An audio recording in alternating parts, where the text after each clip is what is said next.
નથી, પરંતુ તેનો પીછો કરતી, દોડતી અને અંતે જીતી લેતી. મારી સફર હૈદરાબાદની નાની કોટથી શરૂ થઈ હતી, પરંતુ મારા સપના ક્યારે નાના નહોતા. દરેક સવારે જ્યારે દુનિયા ઊંઘમાં હતી, ત્યારે મારા હાથમાં રેકેટ અને દિલમાં આગ લઈને હું મારા લક્ષ્ય તરફ આગળ વધતી હતી.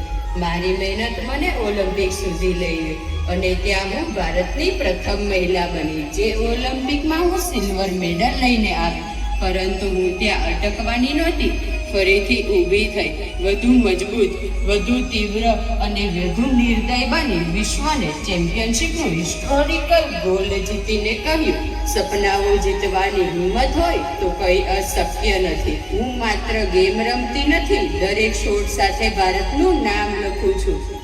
હું દોડું છું, લડું છું, ખરું છું, પણ હાર માનતી નથી. હું છું શિસ્તનો અવાજ, હિંમતનું પ્રતીક, અપરાજય ઈચ્છા શક્તિનું નામ.